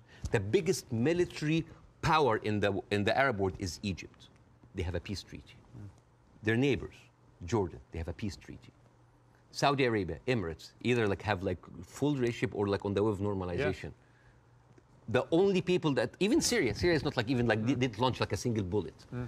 The only two crutches that Israel has is like Hezbollah and Hamas. Yeah. A few militant, thousands of militant. Syria, is that really formed an existential like threat, especially if I know that over 13 years, only 69 Israelis were killed. I would say. Would that really wipe out Israel? Is Israel that weak? I think if you have two groups of people who are ideologically wedded to your destruction as a state and as a populace, and you're constantly firing rockets, as Hamas have done for over a decade now, then that cannot be acceptable. You have to stop that. Right? These are terrorists who've now shown on October the 7th their true colors. They don't just talk about wanting to kill all Jewish people. They are going to do it if they get the chance. So I don't believe Hamas can possibly stay in any position of authority in Gaza. I think that would be ruinous for not just the people of Gaza, but also for Israelis. So if you're going to get rid of them, which many people think on both sides is inevitable and should happen as a consequence of what they did, the big question is, how do you do that? And I don't know any other way other than the way Israel is currently doing. Hence my personal moral quandary about this. So if a terrorist takes over the Empire State, instead of taking him out, we bomb the whole Empire State? Well, that's the question, isn't it? Proportion. That is not even a question. Well, that was not even a question, because that would be ridiculous. You talk about the normalization of the region. I mean, the theory that I most buy into, supported by recent, I think, Wall Street Journal reporting, that hundreds of Hamas terrorists had gone to Iran for training before this attack. Okay. It had obviously been very carefully organized, and so that is, I think, highly likely. But if you're Iran, and you're looking at all this normalization, and you're looking at Saudi Arabia being next, this is your worst nightmare. So a perfect time to commit an atrocity like this through your proxy of Hamas. Again, I'm not a political expert to know what is the background, but let me tell you. It's a likely theory. Is Hamas justified? Is all of the horrible conditions that Palestinians are living in, is that a justification for Hamas doing what they did in October 7th? Good. Do you think so? Of course not. Right. So we're agreed. No, of course. So let me ask you the question a different way. There is no justification what Israel is doing now. No Hamas, no terrorist attack justifies this. Well, because you have been there. No, but you have been there. You have stood against the Iraq war. Yes. And that is too much. Yeah, but here's the difference. You are killing a whole population. No, here's the difference. I didn't stand against them for that reason. I stood against the Iraq war because I did not believe we had seen evidence that Saddam Hussein had weapons of mass destruction. So we were fighting a war against a country and a despotic leader which had nothing to do with 9/11, as they were trying to claim. It was actually a lie perpetrated on the world, and the consequences were disastrous. 1 million people died. I mean, over 150 British troops died. My brother served in Iraq and could have been one of them. You know, the whole thing was a fiasco, a deadly fiasco. It led to the rise of ISIS and all the hell that came with that. So, you know, yes, absolutely, I fought that campaign against that war, and I wish I'd been successful. But the singular difference here is no one is disputing, least of all the Hamas themselves, that they perpetrated this attack. And I believe Israel has a fundamental right and a duty to defend its people from them doing it again. So if we can agree on that as a principle of a country that's had that kind of attack and how you deal with it, the question then becomes, how do you eradicate the people who did it? And I just think, given the intense nature of the way the population exists in Gaza, very, very large numbers of people in confined places, and that is in itself unacceptable, and I will agree with you about all of that, and that has to be fixed longer term. But actually, if Hamas are everywhere there amongst these people, I just don't see any alternative to what they're doing. And I'm very happy to consider one. But I don't think you have one either. So if the Iraqis were actually, there was evidence that they were behind 9/11, would that still be okay to kill a million Iraqis? We have a parallel, which is Afghanistan. And in fact, I would say, but that raises a different question. So was the Afghanistan war just? I believe it was, in a way that Iraq wasn't. I believe that Afghanistan was harboring terrorists, Al-Qaeda. We know that they were training there. We know the Taliban were there. And we went in, we launched this war. It goes on and on and on. Huge bloodshed on both sides. And in the end, after a ridiculous overnight pullout by America and President Biden, the Taliban are back in charge and waging the same kind of medieval rule they waged before all this. So you've got two things. Was it justified to strike back at Afghanistan for harboring Al-Qaeda? I would say yes. Did the means in the end justify the war? You could argue no, actually, because actually you ended up with the Taliban back in charge. So they're two different things.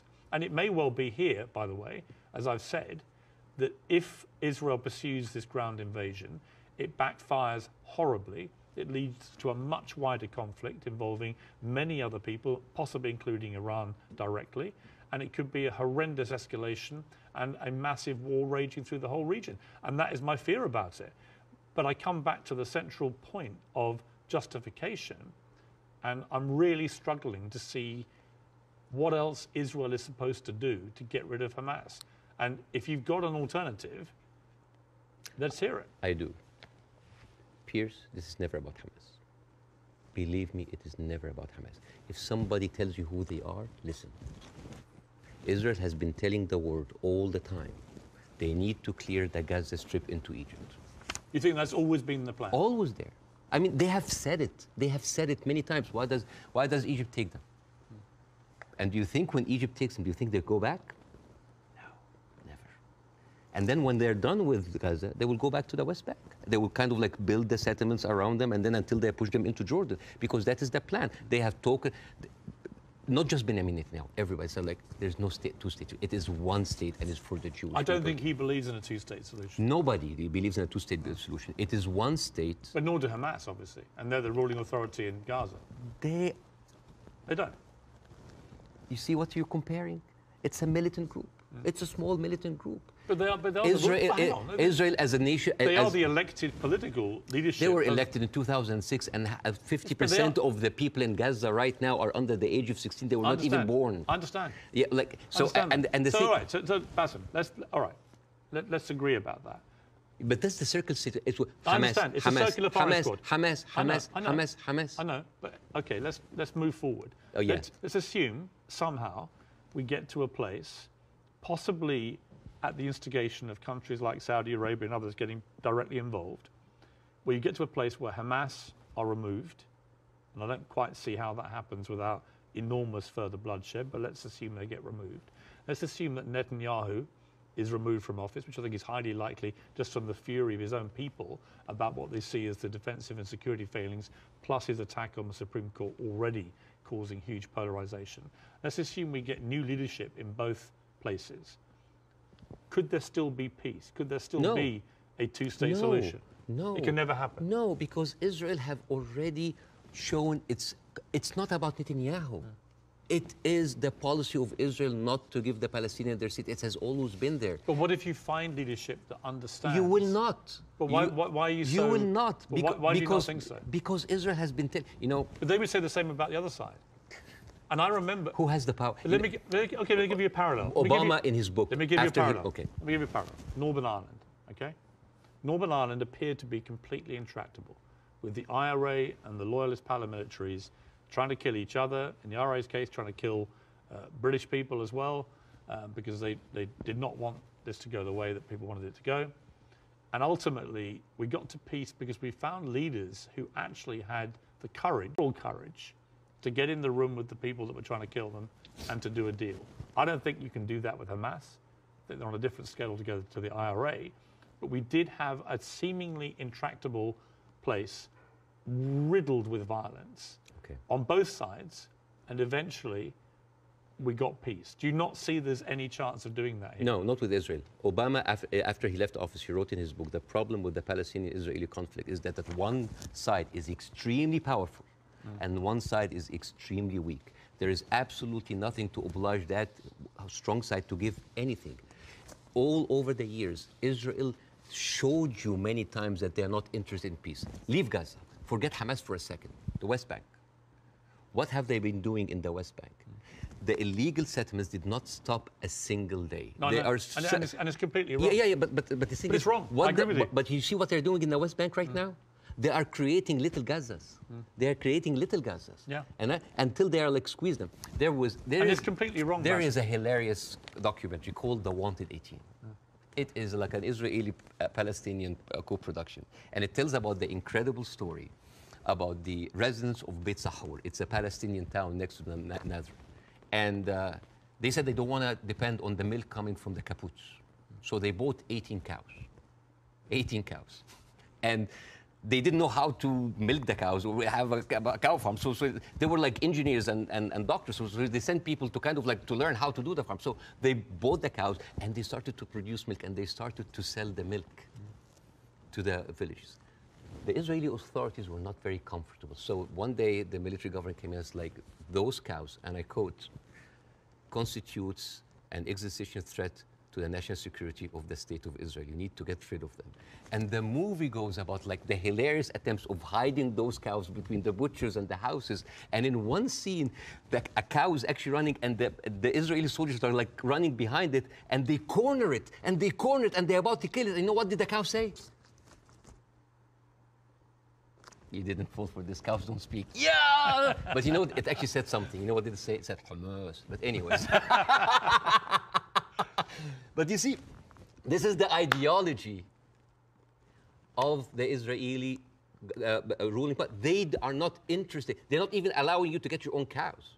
I mean, I want to discuss something that is very important because we have been talking about Israel being a democratic state, a secular state for all of its citizens, including its Arab residents, right? Wrong, Yes. wrong, wrong, wrong. 2018, there was a resolution that was offered in the Knesset that say that Israel should be a state for all of its citizens. That seems basic, right? That resolution was not even allowed to be discussed. It's like, wait, why? And the rebuttal was, Israel being the state of all of its citizens would threaten the character of the Jewish state. There is, I have a friend of mine, his name is Andrew. He's Palestinian Christian, they do exist. And his family comes from a town called Tarshiha. As many Palestinian towns, these would like, you know, had another Israeli town called Kafar Vradim. It is a left-leaning town. They voted against Netanyahu by 70%. And they announced an auction to sell houses. And then they noticed that most of the applicants were Palestinians. They canceled the auction. Why? Because in each Jewish town, there is something called admission committee that can decide who can live in this town. Sounds like Jim Crow for me. And then they canceled. And you know what they say in the reason? They say, Kafar Vradim welcomes all citizens of Israel, despite the race, gender, or color. However, the majority of the town would like to preserve the character of the town as being Jewish, Zionist, and secular. How does this go together, secular and Jewish aside? You know, and this brings me to this picture. This is a very famous picture. You know, remember this picture? I'm sure you've seen it. Yeah. This, for the people who don't know, this from San Augustine, Florida, 18th of June, 1964. This was a white-only motel. And these are black activists who wanted to defy the law and jump into the hotel. This guy, he's the owner of that. His name is James Brooke. and he was pouring acid to scare them out of the hotel. His neighbor said that James Brooke was a victim because he was just following the law. And you know what James Brooke said? He said, it's not like I don't like black people, I just don't like them in my swimming pools. Now, if an official said that, wouldn't you say that this town has kind of a systemic racism? Yes. This quote was not said by James Brooke. It was said by Deton, the head of the Galilee municipality, when he said, I don't like Arabs. I don't just like them in my swimming pools. The town of Nazareth Elite, 2010, the Arab Christians in the town, they requested to set up the Christmas tree next to Nazareth. This is the birthplace of Jesus. And you know what they said? We cannot have it because non-Jewish symbols would offend Jewish residents. But this comes back to what you were saying at the start, which is about the hate on both sides. No, I'm not talking about the hate. I'm talking about this shining example that Israel won't tell the world that we are like the Western world. We are secular. I don't know if you know this, but they're not just like secular, like Christians against their own Arab. I'm talking about like Arabs with Palestinian, with Israeli identity. I'm talking about them being even racist against their own people. 1950, Yemenis immigrants that came from Yemen, and they were in the transition camp waiting to be transferred into Israel. Their kids were taken away from them and given to white Ashkenazi Jews because they were not white enough. But Bاسم, what would happen if a Jewish person went to Gaza? Why would they go to Gaza? Exactly. Even I wouldn't go to Gaza. Exactly. That's my point. Yeah, it's a dystopia. Who would? But like, but I'm just. So it's not just. You're raising points about Israel, making out that somehow they're as bad or worse. No. But what's going on there? Hamas has ruled over the Palestinians in the most oppressive way imaginable. Absolutely, but you know what? Hamas never claimed that they are the only democracy in the region. They never claimed that they are secular. They never said that they adopt Western tradition. And they definitely, they did not use that lie in order to carpet bomb a whole country. Okay. Now here, I want to say one example. And I'm going to leave you. All right. Israel, you think that Israel will like, by the way, the whole thing about the Yemeni children, you can find it in New York Times. It's called like the lost children of Israel, the forgotten. But even when Ethiopian people were immigrated to Israel, Ethiopian Jews, women then report, 2013, that's not like 50 years ago, they reported that they were given against their consent and without their knowledge contraceptive shots so they wouldn't reproduce because they are the wrong color. Israel is a racist, apartheid country that is projecting this shiny example of secularism and democracy for the people so people can accept whatever they do because they look at Palestinians as lesser people. This is the whole point. This is the whole point. And I would like to quote Winston Churchill. He had a quote that say, I don't believe that we have made a great wrong to the Red Indians of America or the black people of Australia because they were replaced by a higher race, a stronger race, a more world-wisely race. This is why Queen Rania is criticizing the West. This is why we here said, like, where are your values? Because this is the crux of the problem. It's not Hamas. It's not Palestine. It is people looking at us as lesser human beings. Bاسم, I don't dispute the characterization that a lot of the Israel administration look upon Palestinians as lesser people. Otherwise, they wouldn't. They even look at the Ethiopian Jews and Yemeni Jews like less. I wouldn't dispute that. I want to quote you to end this. No, why would you end this? Don't end this. We'll be talking for 2 hours. Why not? At some point, we're we have having to end an amazing time. We can do another interview. Well, this one goes big. I think this is a neat way to end it. He said, I actually believe there is a middle ground between everybody and they can meet. I direct my criticism for the extreme of each one of them. That was you, Bاسم Youssef. I agree with that. But I don't share your view there can never be peace in this region. I think there can't be with the current leadership structures in both countries, or both places. But I definitely think you've got to be optimistic about peace. You just need to find people I who can forge it. I hope so. But the reason, listen, I refused to come on your show when your producer first called me for the first interview because I was scared. I was afraid. For me, that was a career suicide. Because I'm talking. This is even important because You are someone who's always talked about like against cancel culture, about like talking, speaking your mind out. Speaking your mind out. I left Egypt and I came to America, the land of the free, the home of the brave, but I didn't know that there was a fine print said that you cannot speak about Israel. I have issue with that. Israel is a foreign country. They're allies, good. But you can speak about Israel.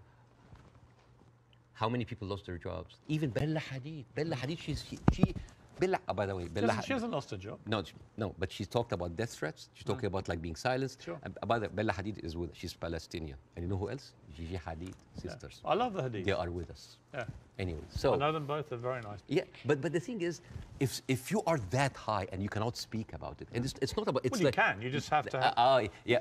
You can.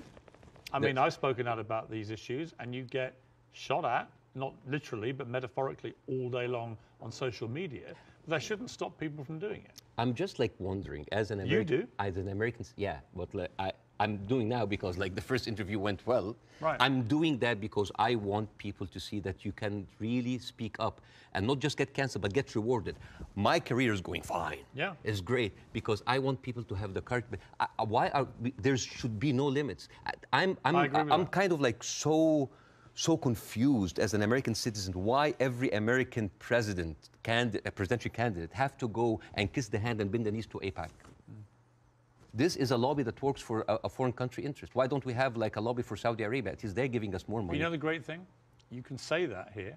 Yes. You couldn't say it in Egypt. That's why you're living here. Yes, but again, a lot of people feel the burn, the heat whenever they come down. If I was an American, I'd be going, oh, all right, Basim, all right, we'll take the criticism because you can do that in this country. And I'm happy. When you criticize the government in your own country, yeah, they drove you out. Yes, and that's why I came to America, to play the white man's game, to actually to pass this acquired white privilege to my children. But the problem it's not just a country of white people. But here's the problem. And the white man's game, the game in America is not a white man's game. It's a game that actually has a democracy and believes in freedom of speech. But there are dog whistles everywhere. You're not going to be put in jail for this interview. Or I can lose my career and I can lose jobs, and you know that. You know that. In Egypt, you could. No, here you can't. In Egypt, they arrested you. Here you can't. And they threatened you, and you would have probably ended up in prison or dead. Here, a lot of people lost their jobs because they spoke up. It depends what they say. Of course, but again, if you're Kanye West and you spew anti-Semitic garbage, I'm not. You're going to lose.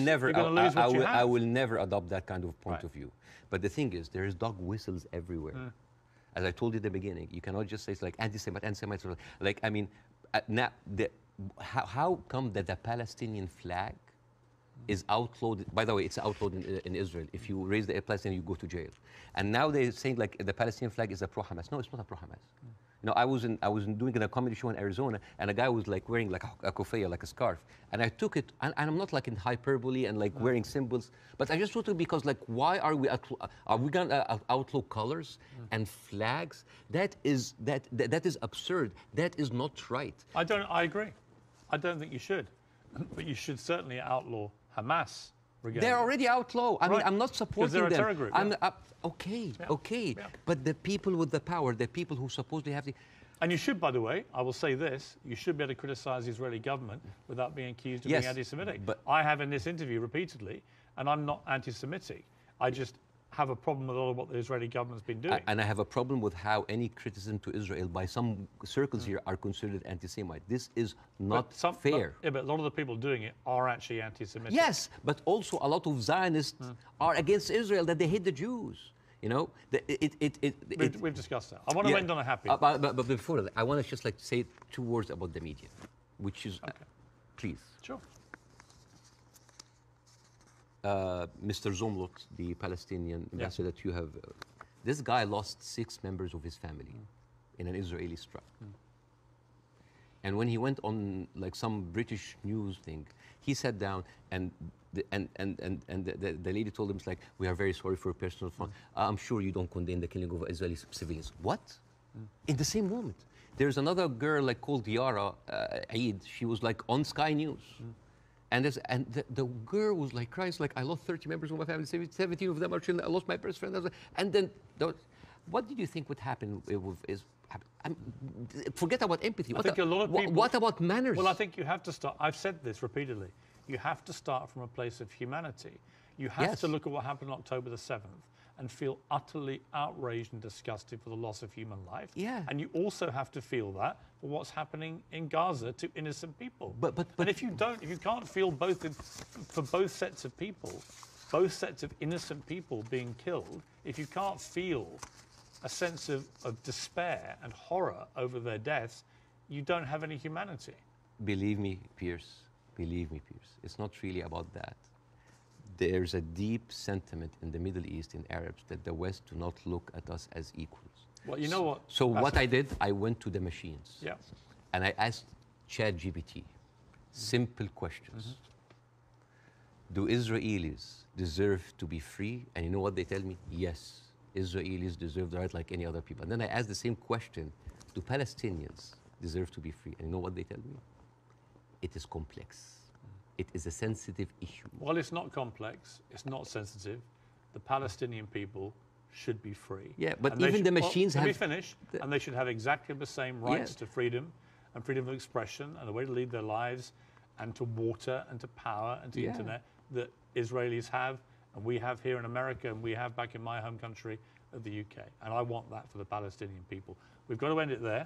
Okay. Mainly because I've worked up a hell of a hunger in 2 hours of interview, and you have brought your wife's cooking.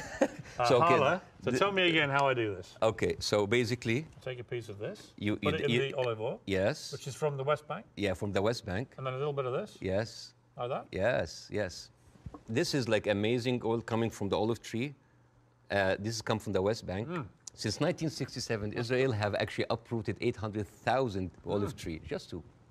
That is absolutely delicious. I know. Please thank your wife for me. Thank you. Wish her all the best and her family, particularly those who are obviously in Gaza. It's been great to see you. Thank you so much. In America. Let's do it again. Let's do it again. Let's keep talking. Yes. I honestly think the way through this is people keep talking. Yes. Good to see you. Thank you so much.